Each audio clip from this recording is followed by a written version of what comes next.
Hello' buddies, welcome to my session. আজি মই ট্ৰিগন'মেট্ৰিৰ পৰিচয় চেপ্টাৰটোৰ পৰা 5টা ইম্পৰ্টেণ্ট MCQ অৰ্থাৎ 1 নম্বৰীয়া কুৱেশ্যন চাম, যিকেইটা তোমালোকৰ যে আহিবলগীয়া মেট্ৰিক পৰীক্ষা তাৰ কাৰণে বহুত ইম্পৰ্টেণ্ট হ'ব। তো আমি আজিৰ ছেশ্যনটো ষ্টাৰ্ট কৰোঁ।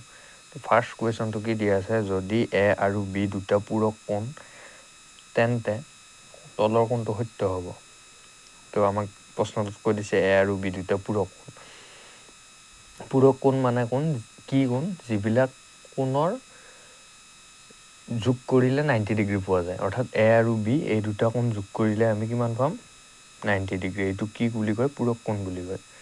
তো ইয়াৰ পৰা আমি এ কোণটো কিমান পাম? 90 ডিগ্ৰী মাইনাছ বি। বিটো ইফালে মাইনাছ হৈ আহিল। তো এইটো 1 নম্বৰ বুলি দি থৈ দিলোঁ, কাৰণ এইটো লাগিব আমাক ফাৰ্ডাৰ ইকুৱেশ্যনটো ছল্ভ কৰিলে। তো আমি আৰু এটা বস্তু পাইছোঁ। কি পাইছিলোঁ? যে সাইন থিটা ইকুৱেল টু কি পাইছিলোঁ? কছ 90 মাইনাছ থিটা। এইটো আমি সূত্ৰ পাই আহিছিলোঁ। তো এই সূত্ৰটোৰ পৰা আমি এই বস্তুটো আমি প্ৰুফ কৰিব পাৰিম। তো চিম্পলি এইটোক আমি এনেকৈ পাতি দিলোঁ, সাইন থিটা ইকুৱেল টু কছ 90 ডিগ্ৰী মাইনাছ থিটা। তো এইটোক আমি কি কৰি দিলোঁ? ৰেচিপ্ৰকেল, মানে ইয়াৰ গুণাত্মক বিপৰীত ল'লোঁ। কি হ'ব? 1/sin থিটা। এইটো কি উল্টাই দিলোঁ, তাৰমানে দুইফালটো। তো এইটো 1/cos 90 মাইনাছ থিটা। তো 1/sin থিটা মানে আমি কিমান লিখিব পাৰোঁ? 1/sin থিটা মানে আমি লিখিব পাৰোঁ কচেক থিটা। আৰু এইখিনি মানে আমি কিমান লিখিব পাৰোঁ? চেক 90 মাইনাছ থিটা। কাৰণ 1/cos থিটা মানে কিমান? চেক থিটা। তো 1/cos 90 মাইনাছ থিটা মানে কিমান হ'ব? চেক 90 মাইনাছ থিটা। এইখিনি হ'ল। এতিয়া আমি থিটাৰ ঠাইত কি বহাই দিম? এ কোণটো আমি বহাই দিম। চৰি এ কোণ নহয়, বি কোণটো বহাব লাগিব। থিটাৰ ঠাইত আমি কি বহাব লাগিব? বি কোণটো বহাই দিম। Equal to sec 90 minus B কোণ। অ'কে, এইখিনি ঠিকেই হ'ল। হোৱাৰ পিছত আমি এতিয়া কি পাম? কচেক বি ইকুৱেল টু এই 90 মাইনাছ বি আমি কি লিখিছোঁ? 90 ডিগ্ৰী মাইনাছ বি মানে আমি এ কোণ লিখিব পাৰিম। তো চেক 90 মাইনাছ বি ঠাইত আমি কি লিখিব পাৰিম? এ কোণ লিখি দিব পাৰিম। তো আমি কি পালোঁ? Cosec B equal to sec A. তো এই কোণটো হ'ব এইটো sec A equal to cosec B. তো আনচাৰ ডিটো কি হ'ব? সত্য হ'ব। এইখিনি বুজি পালোঁ না? একদম চিম্পুল হয়। এইখিনি 90 মাইনাছ বি, এইটো এ কোণ ক'ৰ পৰা আহিলে? আমি প্ৰথমতে আমি উলিয়াই থৈ দিছিলোঁ। এইটো এ কোণ মানে 90 ডিগ্ৰী মাইনাছ বি কোণ। সেইকাৰণে এইখিনিৰ ঠাইত আমি এ কোণটো বহাই দিলোঁ। আৰু এই থিটাৰ ঠাইত আমি থিটাৰটো আমি এইটো সূত্ৰমতেহে কৰিছিলোঁ। তো থিটাৰ ঠাইত আমি কি? বি কোণটো বহাই দিলোঁ।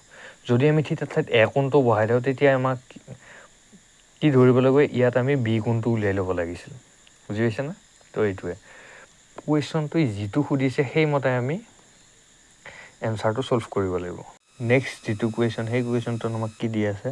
যদি এ বি আৰু চি তিনিটা অন্তৱৰ্তী কোণ, ত্ৰিভুজ A B C, ত্ৰিভুজ A B চিৰ এ বি চি এই তিনিটা কি হ'ল? অন্তৱৰ্তী কোণ, মানে ভিতৰৰ কোণ।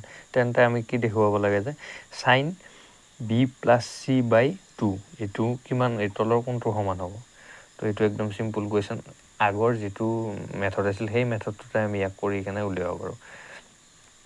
তো আমাক কি বুলি দিছে? যে এ বি চি তিনিটা অন্তৱৰ্তী কোণ, ত্ৰিভুজৰ তিনিটা ভিতৰৰ কোণৰ মাপৰ সমষ্টি কিমান?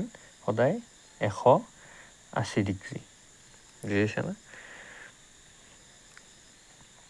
তো বি কোণ প্লাছ চি কোণ ইকুৱেল টু 180 ডিগ্ৰী মাইনাছ এ কোণ। তো এইটো চিম্পলি, কাৰণ ইয়াত বি প্লাছ চিটো আমাক লাগিব, তো সেইকাৰণে এইটো ইফালে উলিয়াই লৈছোঁ। প্ৰশ্ন যেতিয়া MCQ কৰিব যোৱা, তেতিয়া প্ৰশ্নটো বাৰে বাৰে চাব লাগিব। প্ৰশ্নটোত যিটো বিচাৰিছে সেইমতে আমি কৰিব লাগিব। তো বি প্লাছ চি, তো দুইফালে আমি কি কৰিলোঁ? এইবাৰ 2ৰে হৰণ কৰি দিলোঁ। তো কেনেকুৱা হ'ব? বি প্লাছ চি কোণ বাই 2, 180 ডিগ্ৰী 2ৰে হৰণ মাইনাছ এ বাই তো বহুতে হ'ব এইটো দুটা একেলগে কৰিলোঁ, একেলগে কৰা আৰু বেলেগ বেলেগ কৰা ইয়াত একে মিনিং হ'ব, তো ছেম পাবা। তো তোমালোকে একেলগে কৰিব পাৰা কাৰণ প্ৰশ্নটো ডিমাণ্ড কৰিছে। 180 দুটা ভাগ কৰিলে কিমান হ'ব 90 ডিগ্ৰী, 2ৰে হৰণ কৰিলে। তো 1/2 তো এইখিনি হ'ল। এতিয়া আমি দুয়োফালে কি চাইনটো লগাই দিম। তো চাইন বি প্লাছ চি, ইয়াত আৰু কোন দিব দৰকাৰ নাই, চাইন এহাৰ লগ এইটো কোনে হৈ গ'ল। তো চাইন 90 ডিগ্ৰী মাইনাছ a/2। তো আমি এইটো এনেকৈ পালোঁ sine B plus C by 2। তো চাইন 90 মাইনাছ যিকোনো এ কোণ যিকোনো বি কোণ যিকোনো নাথাকক, আমি কিমান লিখিব পাৰোঁ কছ এইটো কোনটো আহি যাব কছ a/2। এই সূত্ৰটো ক'ৰ পৰা আহিল জানানে? এই সূত্ৰটো আগৰ অংকটোৰ এইটো সূত্ৰৰ পৰা আহিছে। চাইন থিটা ইকুৱেল টু কছ 90 ডিগ্ৰী মাইনাছ থিটা, আৰু কছ আমি যদি চাইন 90 মাইনাছ থিটা লিখোঁ, এইটো আমি কিমান লিখিব পাৰিম সদায় চাইন 90 মাইনাছ থিটা ইকুৱেল টু কছ থিটা লিখিব পাৰিম। বুজি পাইছানে? কছ 90 মাইনাছ থিটা মানে চাইন থিটা, চাইন 90 মাইনাছ থিটা মানে কছ থিটা, আমি সেইটো লিখিব পাৰোঁ। তো ইয়াতো সেই হ'ব চাইন 90 ডিগ্ৰী মাইনাছ a/2, এইটো আমি থিটা বুলি ধৰি ল'লোঁ। চাইন 90 ডিগ্ৰী মাইনাছ থিটা ইকুৱেল টু কিমান হ'ব কছ থিটা। ইয়াতে আমি থিটা ধৰি লৈছিলোঁ, কিন্তু এইটো a/2 আছে কাৰণে a/2। তো এইকেইটা সূত্ৰ আছে তোমালোকৰ, নহ'লে মই বাৰু এইকেইটা সূত্ৰৰ ওপৰত 8.2 অনুশীলনী যেতিয়া ষ্টাৰ্ট কৰিম তেতিয়া এই সূত্ৰকেইটা ভালদৰে কৈ দিম। এইকেইটা সূত্ৰ তোমালোকে জানিব লাগিবই। নেক্সট যিটো 3 নম্বৰ, সেইটোত কি আছে, যদি চেক থিটা plus tan theta equal to x হয় তেন্তে চেক থিটা কিমান হ'ব? তো আমাক কুৱেশ্যনটোত কি দিয়া আছে, চেক থিটা plus tan theta equal to x হয় তেন্তে চেক থিটা মই উলিয়াব দিছোঁ। তো আমি ইয়াৰ পৰা চেক থিটাটো কাইণ্ডলি ফাইণ্ড কৰি ল'ম, এক্স মাইনাছ টেন থিটা। কেনেকৈ বুলিতো গম পাইছা, টেন থিটাটো ইফালে লৈছোঁ। তো দুইটাকে দুইফালে স্কুৱেৰ কৰি দিলোঁ, sec square theta equal to X minus ten whole square. দুইটাকে কি কৰি দুইফালে স্কুৱেৰ কৰি দিলোঁ, দিয়াৰ লগ চেক স্কুৱেৰ থিটাটো এইটোৱে থাকিলে, এইটো ভাঙি দিলে কি হ'ব A minus B whole square যিটো সূত্ৰ আছিল সেই সূত্ৰটোৰ মতে হ'ব x square minus 2 into x into tan theta plus tan square theta, সেই সূত্ৰটো A minus B whole square A square minus twice A B plus B square, সেই সূত্ৰটোৰ মতে এইখিনি চলি গ'ল। এইটো বুজি পাইছা, ধৰিব পাৰিছা? তো ইয়াৰ পিছত আমি কি কৰিম, চেক স্কুৱেৰ থিটাটো ইফালে এই টেন স্কুৱেৰ থিটাটো ইফালে লৈ আহিম, আমি মাইনাছ হৈ আহিব টেন স্কুৱেৰ থিটা হ'ব। তো ইফালে কিমান থাকিল x square minus 2x into tan থিটা, এই ডটকেইটাই পূৰণ হৈ থকা বুজায়। তো চেক স্কুৱেৰ থিটা মাইনাছ টেন স্কুৱেৰ থিটা কিমান, এইটো 1 লিখিব। কেনেকৈ লিখিব পাৰি, আমি এটা সূত্ৰ পাইছিলোঁ, এনেকুৱা সূত্ৰ এটা পাইছিলোঁ। সূত্ৰটো কি আছিল 1 plus tan square theta equal to check square থিটা। তো এই টেন স্কুৱেৰ থিটাটো যদি ইফালে মাইনাছ হৈ যায় তেতিয়া আমি কিমান পাম 1 পাম। তো সেই সূত্ৰটোৰ মতে এইটো 1 হ'ল। তাৰপিছত আহিল x square minus twice x into tan থিটা। তো ইয়াৰ পৰা এইটো আমি টুৱাইছ এক্সটো ইফালে লৈ আহিলোঁ, টুৱাইছ এক্স টেন থিটাটো ইফালে লৈ আহিলোঁ, 1টো সিফালে গ'ল, 1টো ইফালে গ'লে কি হ'ব মাইনাছ হৈ যাব। তো ইয়াৰ পৰা আমি টেন থিটাৰ মানটো উলিয়াই ল'ম। টেন থিটাৰ মানটো কিমান হ'ব এক্স স্কুৱেৰ মাইনাছ 1 এই টুৱাইছ এক্সটো পূৰণ হৈ আছে ন, ইফালে আহিলে কি হৰণ হৈ আহিব। তো টেন থিটা আমি কিমান পালোঁ x square minus 1 twice x, এইটো পালোঁ। টেন থিটা আমি পালোঁ, এইখিনি ভালকৈ পাতি ল'ব বাৰু। ইয়াত tan theta equal to x square minus 1 twice x. আমাক কি লাগে চেক থিটা।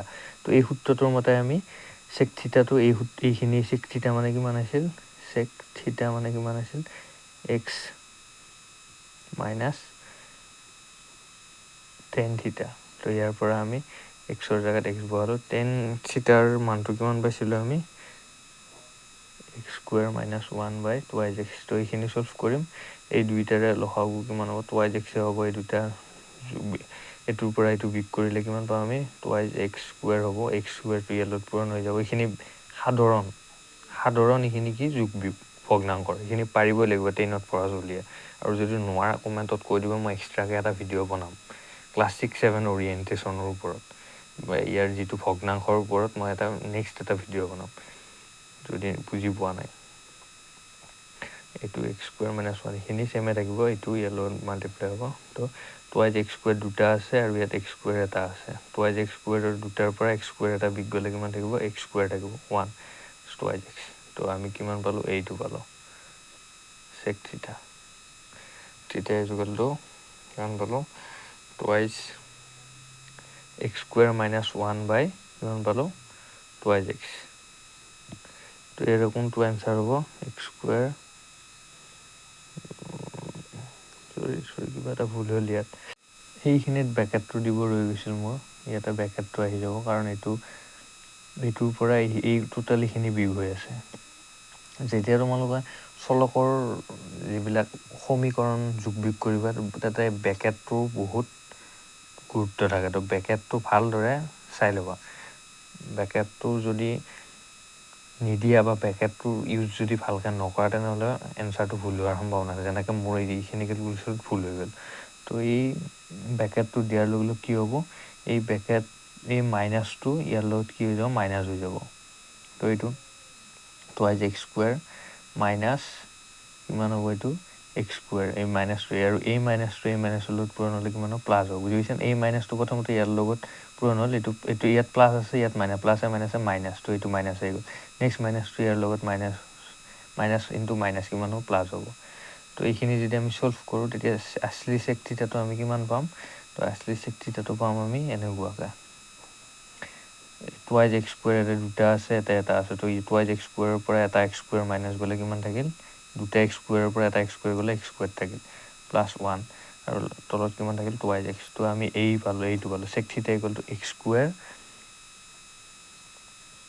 Square plus 1 by twice x তো কোনটো হ'ব x square plus 1 by twice x এইটো হ'ব এনচাৰ আমাৰ তো এইখিনি আহিছিল অলপমান এইখিনিত মোৰ উলট পালট হ'ল এইটো তোমালোকে পাছত হেৰি কৰি ল'লে বুজি পাই যাবা তো বাকী এইখিনি অলপ ঠেকাঠেকি হৈছে কোনো কথা নাই বুজি পোৱাটো মেইন কাৰণ 1 নম্বৰীয়া কুৱেশ্যনত বুজি লোৱাটো মেইন কথা তো বুজি পাবা কাৰণ এইবিলাক 1 নম্বৰীয়া কুৱেশ্যনত আৰু তোমালোকে এইবিলাক কৰিব নালাগে যদি বুজি পাইছা নেক্সট বাৰ তুমি কৰিব পাৰিবা নেক্সট আমাৰ কি কুৱেশ্যন আছে যে 1 বাই cos sec থিটাৰ সৰ্বোচ্চ মান কিমান হ'ব 1 বাই cos sec থিটাৰ হায়েষ্ট মান কিমান লিখিব পাৰি 1 বাই cos sec থিটা ইকুৱেল টু কিমান লিখিব পাৰি sin থিটা তো sin থিটাৰ আটাইতকৈ ডাঙৰ মানটো কিমান 1 কেতিয়া 1 হ'ব যেতিয়া sin 90 ডিগ্ৰী হ'ব তো sin থিটাৰ আটাইতকৈ ডাঙৰ মানটো কিমান 1 তো cos sec 1 বাই cos sec থিটাৰ ডাঙৰ মানটো কিমান হ'ব আটাইতকৈ ডাঙৰ মানটো 1 কিন্তু cos sec থিটাৰ আটাইতকৈ ডাঙৰ মান সৰ্বোচ্চ মানটো আকৌ বেলেগ হ'ব সেইটো তোমালোকে যিখন টেবুল আছে টেবুলখন চাই কেনে দিব পাৰিবা সেইটো তোমালোকে কমেণ্টত জনাবা cos sec থিটাৰ সৰ্বোচ্চ মান কিমান হ'ব তো নেক্সট আমি আহিলোঁ এইটো প্ৰশ্ন 5 নম্বৰ প্ৰশ্ন আজিৰ অন্তিমটো MCQ লৈ মানে ইয়াৰ পিছৰ যিটো পাৰ্ট হ'ব সেই পাৰ্টটোত মই আকৌ 5টা ল'ম কাৰণ এটা সেশ্যনত বহুত MCQ কভাৰ কৰাটো সম্ভৱ নহয় সম্ভৱ হয় কিন্তু তোমালোকক কৰি দেখুৱাব লাগে তো বহুত লম্বা হয় নেক্সট আকৌ এটা সেশ্যন লৈ মই 5টা কৰিম এনেকৈ প্ৰত্যেকটো চেপ্টাৰৰ পৰা মিনিমাম যদি তোমালোকে 50টা MCQ চাব পাৰা তোমালোকৰ প্ৰায় 50% কমপ্লিট হ'ব HSLCৰ কাৰণে তো সেইটো কভাৰ আপ কৰিবৰ কাৰণে 50টা মিনিমাম MCQ কৰিবই লাগিব পাৰিলে বেছিকৈ কৰিবলৈ তেওঁ মিনিমাম 50টা কি দিয়া আছে sin theta equal to a by b sin theta equal to a by b দিয়া sin থিটা মানে আমি কিমান লিখিব পাৰি sin থিটা মানে p বাই h p মানে কি আছিল লম্ব বাই h মানে কি আছিল অতিভুজ এইখিনি যদি বুজি পোৱা নাই তেন্তে মোৰ ত্ৰিকোণমিতি চেপ্টাৰৰ 8.1 অনুশীলনীটো কভাৰৰ এটা ভিডিঅ' বনোৱা আছে সেই ভিডিঅ'টো চাই ল'বা তোমালোকৰ ত্ৰিকোণমিতিৰ ধৰি লোৱা বা লম্ব অতিভুজ এইখিনি ক্লিয়াৰ হৈ যাব তো a বাই b তো লম্ব কিমান পালোঁ আমি a আৰু অতিভুজ কিমান পালোঁ আমি b আমি পাইথাগোৰাছৰ সূত্ৰ পাইছিলোঁ কি পাইছিলোঁ অতিভুজ এনেকৈ পাইছিলোঁ অতিভুজ ইকুৱেল টু লম্ব স্কুৱেৰ প্লাছ ভূমি স্কুৱেৰ অতিভুজ স্কুৱেৰটো এটা ৰৈ গৈছে অতিভুজ স্কুৱেৰ ইকুৱেল টু লম্ব স্কুৱেৰ প্লাছ ভূমি স্কুৱেৰ তো ইয়াৰ পৰা আমি অতিভুজ কিমান পাইছিলোঁ b স্কুৱেৰ তো b স্কুৱেৰ লম্ব কিমান পাইছিলোঁ আমি a স্কুৱেৰ তো ভূমিটো আমাক দিয়া নাই ভূমিটো ভূমি হিচাপতে থৈ দিলোঁ ভূমি স্কুৱেৰ তো আমাক ভূমি লাগে তো তো বি স্কুৱেৰ এটো ইফালে লৈ আহিলোঁ এ স্কুৱেৰ তো ভূমিটো কিমান থাকিল ভূমি স্কুৱেৰ থাকিল তো নেক্সট আমি কিমান ভূমি ইকুৱেল টু কিমান হ'ব এ স্কুৱেৰটো ইফালে কি ৰুট অভাৰ হৈ আহিব তো B square minus A square তো ভূমি পালোঁ আমি B square minus A square আমাক কি লাগে 10 স্কুৱেৰ থিটাৰ মান লাগে দিয়া আছে 10 স্কুৱেৰ থিটাৰ মান লাগে আমাক তো 10 থিটা মানে কিমান লিখিব পাৰি আমি পি বাই বি মানে লম্ব বাই ভূমি লিখিব পাৰি তো লম্ব কিমান আছে আমাৰ এ আছে ভূমি কিমান আছে B square by A square minus A square তো আমি পালোঁ এইখিনি 10 theta A by root over B square minus A square এইখিনি পালোঁ তো আমাক কিমান লাগে 10 স্কুৱেৰ থিটা তো 10 স্কুৱেৰ থিটা মানে এইখিনিক আমি স্কুৱেৰ কৰি দিম তো A by root over B square minus A square whole square কৰি দিলোঁ তো ইয়াত আমাক এটো স্কুৱেৰ কৰিলে কি এ স্কুৱেৰ হ'ব তো যেতিয়া আমি ৰুট অভাৰ স্কুৱেৰ কৰোঁ তেতিয়া ৰুট অভাৰটো চিম্পলি উঠি যায় বাকী ভিতৰৰখিনি একে থাকে তো 10 স্কুৱেৰ থিটা আমি কিমান পালোঁ এ square by B square minus A square কোনটো হ'ব ইয়াত এইটো হ'ব এ square by B square minus A square এইটো হ'ব এনচাৰ তো আজিৰ কাৰণে বাছ এইখিনিয়ে আছিল আই হোপ তোমালোকে বুজি পাইছা ধন্যবাদ